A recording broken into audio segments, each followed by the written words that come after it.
FM today. Pleasure to be able to speak. I know, perfect setting for it, isn't it? And so you're going to be speaking this evening, aren't you, about your plans, because you've bought some land around here, which was agricultural land. Why, first of all, did you choose to do that? Well, I've had land down here for a long time, or quite a few years now, which was already forest land. It was Forestry Commission land, and my idea was to try and return it to its natural state, like natural woodland with more broadleaf trees, so we've been gradually doing that over the past few years. This piece of land came up on sale, and it's given over to farming at the moment, but there was a threat that it was going to be built on, it was going to be covered in houses, so I heard the rumour and thought, well, this would be a great opportunity, particularly because it's absolutely adjacent to the piece I had already, and it extends it southwards. So it's an opportunity to make a refuge for wild animals and a corridor which they can move along safely, and also to, I guess, as a kind of pilot, I don't like to use that word now, an experiment to see if management of wildlife can be done in a more humane manner, because that's something I've been interested in for a long time. So for me it's a journey of discovery and education. So the purpose of the meeting this evening is to hear everybody's points of view, and I've already learnt a lot, because I've been down there most of the afternoon talking to a lot of local people, all of whom have a particular point to make. So we're listening and we're seeing if we can fulfil everybody's needs and their dreams as well, because this is a community of people. Their children and their grandchildren will be growing up here, and I would like them to have a wonderful environment to grow up in, where people can coexist with animals in harmony. What are some of the things that you've been hearing this afternoon? What kind of issues have been raised to you? All kinds of things, actually. One guy saying, it's going to affect our bees because we had a rapeseed crop here, and will the bees have enough to get the pollen from? And in fact, the answer is yes, because what we'll be planting, a lot of it will be shrubbery, which will be very good for pollen. I had one guy say, well, are you going to use it as a badger sanctuary? Are you going to be bringing badgers in? And I said, no, of course not, because we wouldn't be so irresponsible as to move badgers, particularly if we were moving them from a place where they're healthy into a place where they might be threatened. So that's a bit of a dodgy issue. No, we will be trying to protect the animals here as they are and give them a good environment, and just change the way things are done if we can.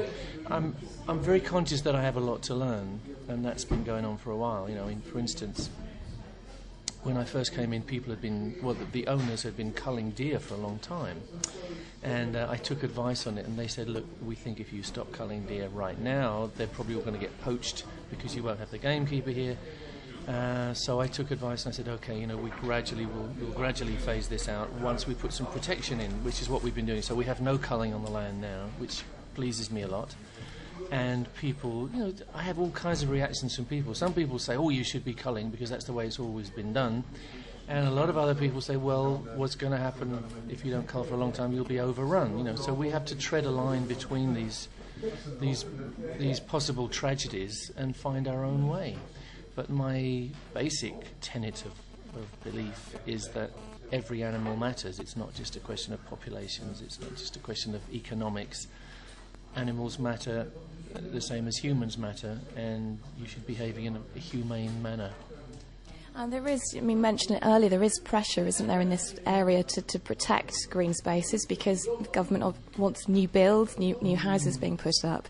Yet Dorset has so many sites of scientific interest. There's that kind of pressure on the councils to find a medium between it. Yeah, well, my piece of countryside where I live is in Surrey, and it's quite ironic because this government got in by saying it was going to be the guardians of the countryside, but they're building more and more than anyone ever did before. So all around me it was lovely countryside. It's been covered with concrete and housing of various kinds. So it was a nice feeling for me to be able to stop that happening around here. It's a beautiful village. It's a wonderful place to bring up your kids, Bere Regis and Sitterton. So I'm hoping that I can make a little contribution. I have no other agenda. I don't want to make money out of this. I don't need to make money. It's not going to be run as a commercial concern at all. I just want to produce a place, which perhaps can be a model for future activities elsewhere in the country.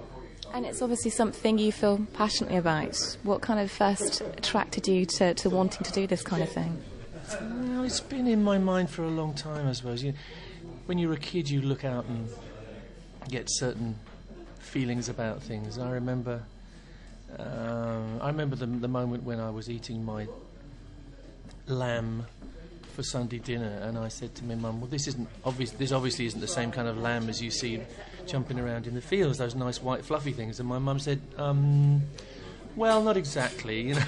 And then you gradually found out, and I don't have a good feeling about the way that we treat animals, you know, and I'm by no means anti-farming. You know, I think if farming is done humanely, there's a contract between a man and an animal. If the man looks after the animal, then he has perhaps a right to take its milk and in the end to eat its flesh. You know, I can respect that point of view. Personally, I don't like to eat animals, but that's my own feeling. I just feel better not eating them.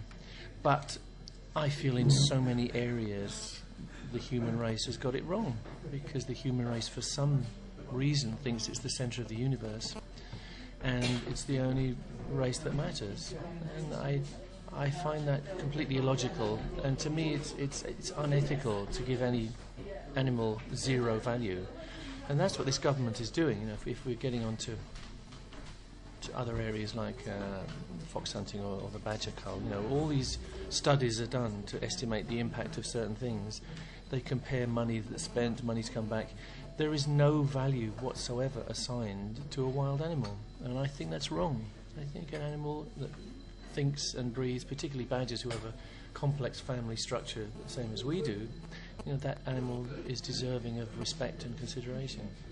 Excellent. Well, it's going to be fantastic to see what happens.